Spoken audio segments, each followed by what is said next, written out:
That first fight was fascinating, and I got in trouble with Liam because I said I didn't think that he could do that, and I still stand by that. I didn't think that Liam Smith was capable of knocking the unknockable Chris Eubank out, and he did it in style. A, were you shocked at what happened first time round, and B, could the same happen again? I think shocked. I'm not going to lie. I think there wasn't one person that was shocked that it came apart so quickly as it did, because the way it was playing out, Chris was there poking and jabs. Liam does Liam. Liam's very cute, cuts the ring off, weighs you up. We all say about Lomachenko downloading data, but so does Liam Smith. Yeah, you think like not a lot's happening, but actually a lot is happening. A lot is happening. Liam's downloading it, he's doing feints, he's seeing what they're reacting, and he's downloading all that to think, right, once I start, I'm going. And then once it did start, it's funny, we had this conversation just like 2 minutes ago. It's mad, I don't want to repeat myself. I was saying to Mark Ephraim, I said, because he said, oh, Liam, and I said, yeah, it says, but Mark, the big punches, I said, don't walk around the ring with one big slammer jaw. I said, Liam's, I wouldn't say a devastating puncher, but he's an accurate puncher, and he's a fast puncher, and hitting you regular and fast. Someone said like Sugar Ray Leonard was, Marvin Hagler's, it's constant sticking. I said, Liam's a very accurate puncher, and if you punch accurate and speed kills, it's not so much about speed and timing. And Liam Smith fight that night, his speed, his timing, his accuracy was all on point. In the 4, 5, 6 punch salvo that he throws on the pads time and time again with myself and Joe Mack and Declan over the years, it come off in full flow. And at one point, he never cocked in anger a hard shot. It just flowed, and it landed. And yeah, we were shocked, but shocked but not surprised. Shocked but not surprised, but shocked more so on Eubank, because I'd been sat at that ringside watching him fight George Groves at Super Middle in the World Boxing Super Series. And apart from taking a right hand early on, what I thought half shook him a little bit, he came through it and was absolutely swinging at the end. So that's what made me think to myself, now you've got plenty of that. But then how it happened and how it unfolded. Could it happen again? We most probably could be watching rounds 4, 5, 6. Yeah. Here, do you know what I mean? Where Chris survived the round and come back. Or we could be thinking, here we go again. But like we say, when you watch the TV content, Chris on Behind the Ropes in the fight camps, Chris is still doing the same mistakes that he did last time. And Liam Smith would have watched that programme and his brothers must have around 5, 10, 15 times and dissected the one round of sparring that they showed. And I'll have it down to a T. And I think that's where you have to give credit to Liam. We all give it to Lomachenko and a new winner, but Liam Smith, as a pressure fighter and inside fighter, he's downloaded data continuously, and he will have known him inside out by the time he gets in ring. And no matter what he brings any different, Liam will have an answer for. Do you want to pick a winner? Liam Smith, I don't have to, like last time, I think Liam Smith will win. I've always said I'm so happy for him that he's great getting the opportunity now to fight on these big platforms and these packed out arenas, and I'm so happy for him. Do you think he stops him again? I think it can do. I think, as you said to me, Eubank isn't getting any success in this. And I think if he doesn't get no success in the fight early on, and Liam Smith starts putting that right hand over the top, if he starts beating him around the head a little bit and Chris isn't feeling anything, I think Chris's only chance really is when Liam's in the big exchanges and that he might walk into a shot that necessarily won't drop him or anything, but might cut him. Like Liam said, he's used to having a cut and that, he didn't have that. But Liam's still got to come in with the same drive, same energy, same focus as he did for fight 1. Because Eubank's got to come a little bit more, but I think no matter what he brings, I think Chris Eubank is broken and it won't be repaired enough to beat him. I'm intrigued with Junior because perhaps unfairly, but with these reputations, you often find they're not true. But Chris's reputation has always been that he's jumped around trainers and he doesn't listen and he trains himself. Unfairly, I think. But he does like to do things his own way. It was very clear, we had you on Sky Sports News earlier. Chris always did everything at night. Do everything at night, sleep until mid-afternoon, and then do his run and his gym at night. So how early in the conversation did you say, over here, this is how we're going to do it? And was that a two-way conversation, or did you simply say, look, this is the way we do it, you've got to do it our way if you're going to come here? No, it wasn't. When I first went and talked to him in the gym at Top Rank, it wasn't okay, you got to do this, you got to do that. I just told him how we train as a team, and he was like, I'm open to to anything at this point. So I was like, okay. So, I mean, we just didn't do it dramatically because you got to think about the body. Yeah. You know, so we kind of worked our way into it, the different times of training, the different methods of training. And, you know, he never gave us no kickback, no lip back, no nothing. He just did it. He also believed in his team. He believed that, you know, he told me, hey, man, you guys got the credentials. You know, obviously you know what you're doing from you making champions.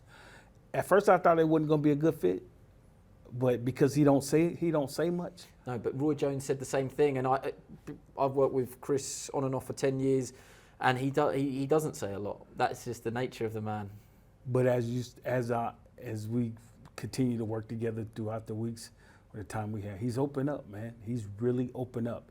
And, you know, I'm a vocal type of trainer. You know, I train with passion. You know, Yeah. Hey, man, let's go. And he takes to that. Yeah. He takes to, you know, he takes to me getting in his face, man. He takes that strong trainer mentality, you know, and I see things working. So I'm just like, okay, all right, okay. And that's good to me. From the first time we met to now, man, I say 100% different, Chris. 100% different, Chris. That's. I'm not saying it for the cameras. I'm saying it because, you know, I see it. And I see it. You know, and I like that, man. I like fighters like that. You know, I like fighters. If you gonna get down, I'm gonna get down with you. You know what I'm saying? I tell fighters all the time, man, we're gonna beat this together. You go in there and just listen to the things that we tell you in the corner, or to listen to the things that we holler from the corner. We can beat him together. As the situation allowed you enough time to learn that about Chris, you know, it's not a 6-month training camp. It's not probably even a 4-month training camp. You have had a matter of weeks. Well, as a trainer, you know, I've been training fighters for umpteen years, man, and being a fighter. So I've been in the game 45 years, put it like that. And I've been with different trainers. I've taken to some trainers, and I've not taken to trainers. And some of the trainers that I say, Midge Minor and Slicky Grimes and Carl Washington, those guys I took to them because it's things that I learned outside of boxing that they taught me that I learned inside the ring. You know, discipline, being disciplined to boxing and being disciplined to life, man, you can get much further than just trying to skate by.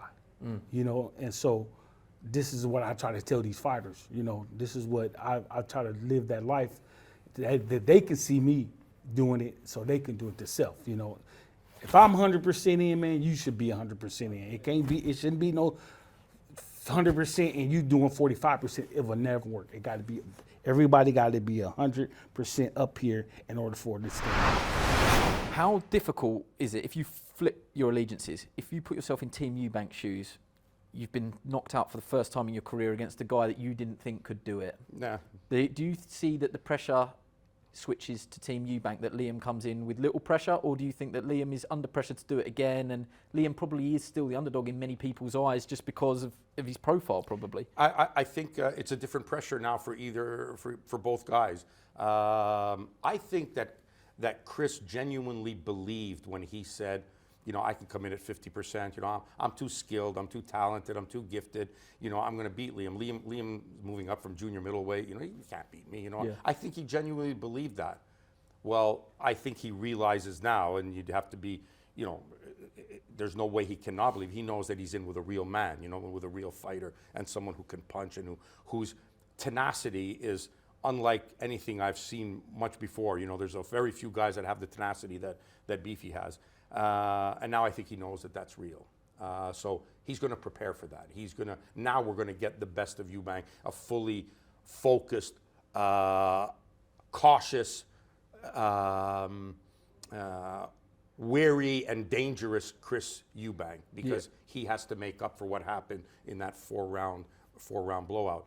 And with Beefy, on the other hand, it's now he can't focus, and we've tried to drill this through training camp. I was in training camp with them for a week and a half.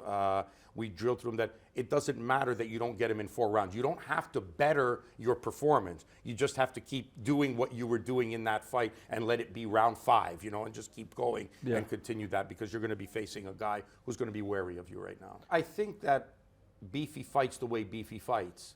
I think that in every fight he has, he's like that racehorse, you know, who never seems to get out of the blocks with everybody else, you know, and he's there, and everybody seems to be running ahead of him, and he's trying, and then all of a sudden he catches stride, you know, and he comes around that second turn, and now all of a sudden, now that distance is closing, and he's on you, and it's as if the other jockeys are looking back, and here he comes, you know, now he almost seems to get that second win and go, and I thought that that's the way the first fight was building, because in all honesty, Andy, let's be serious, that knockout came out of nowhere, you know, like it was, no one had been hurt before that, they were both jockeying for position, excuse the pun, and bang, he nailed him in the corner, made a move, hit him, and it was a wrap, you know, that was it, and he was seriously hurt at that point, you know, and that Roy and the referee had to stop the fight, so you know, that's the kind of fight Beefy fights, and if he has to do that for 10 rounds, I think in that fight he was starting to pick up that pace, you know, 4 would have been good, 5 he would have started, you know, even coming on more, so I think that the pattern was laying out very well for Beefy in that fight and would have continued, and I expect him to do the same, because that's Beefy. That's the way he fights. You know, you guys should, I keep saying this, you guys should be broadcasting his fights in black and white. Yeah, because he's that much of a throwback. He's a throwback guy. That's a guy that we should be watching in black and white, and watching how the old guys used to fight.